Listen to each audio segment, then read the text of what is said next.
and welcome to Two a Day on your Packer Link Up. Today is Saturday, August 9th, and you're watching the 5 o'clock edition. Well, preseason updates.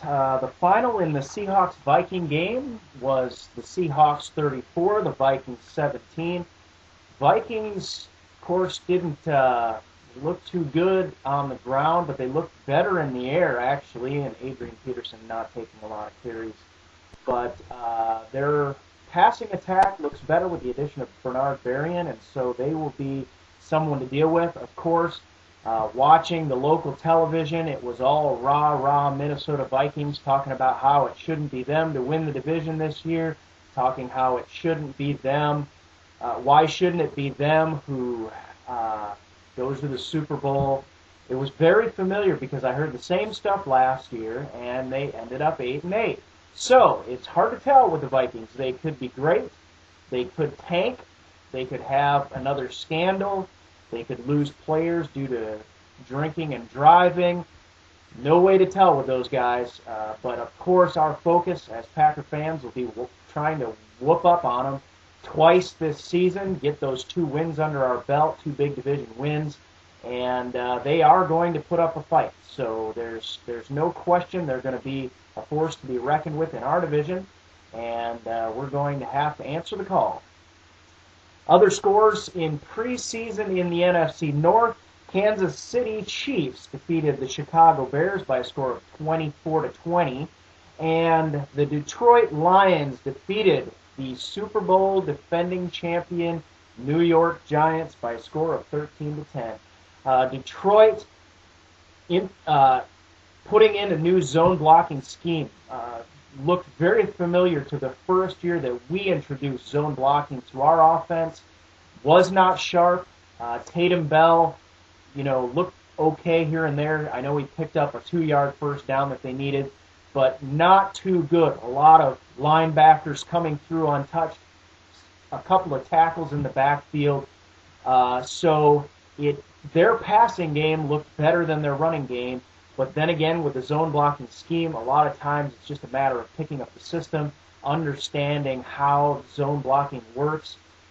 So that team on the ground, if it develops, could be good.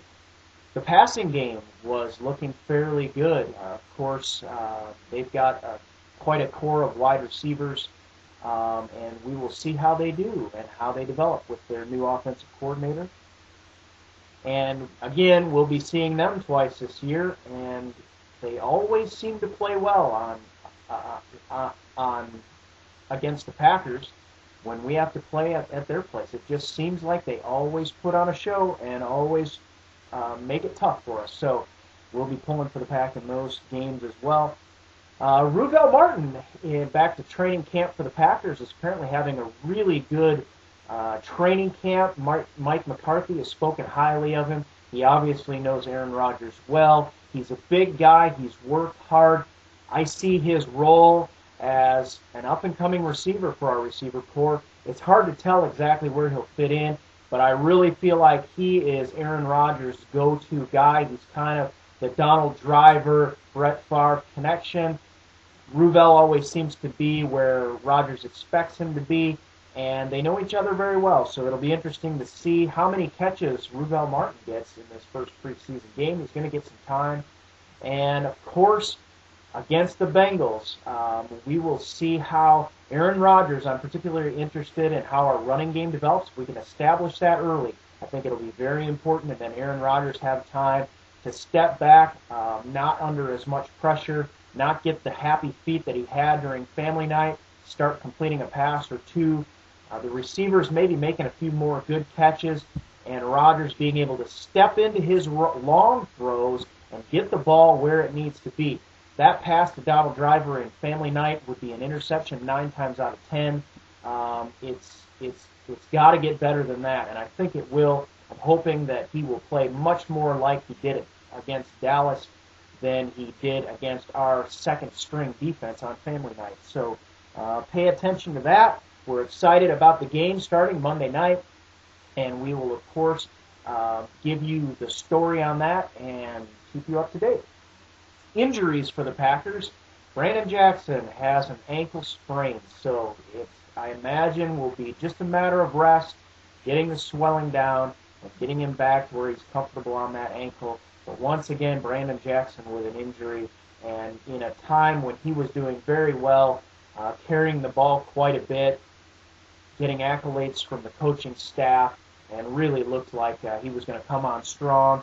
Him and Morency. So probably we'll see a lot of Ryan Grant and Vernon Morency, of course, with some Noah Herron thrown in, and we'll watch how that develops. So plenty of time still. This is only the first preseason game. There are 4 preseason games, and of course that third preseason game is really the one where we feel like we want to see our team play well. We want to be hitting on all cylinders so that we can kind of take those warm-up snaps in the 4th preseason game, pull our starters off the field, and develop the young guys going into the season. So it's an exciting time. Bengals are coming up. We will see how we do. Packer League Up Spotlight. I don't have a rant for today. There's just not a lot going on. I do want to mention, I guess, Brett Favre has been named the starter for the preseason game, the Jets against the Redskins. So you'll probably get a chance to see that. I believe it's on NFL Network. If you have that, take a look at that game. That may be televised more widely than that. I'm not sure. But it'll be interesting to see how he does, and it gives us a chance to keep an eye on somebody else in the NFL and see how Brett does. Also, Packer Link Up Spotlight.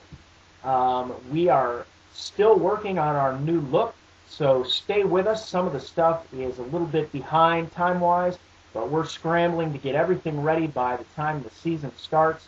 And so if you'll just bear with us for a moment, but none of the content has really changed. Cruise around the site, take a look, and become a member today. So until next time, the 10 o'clock edition, enjoy yourself, watch some football, and go Pats.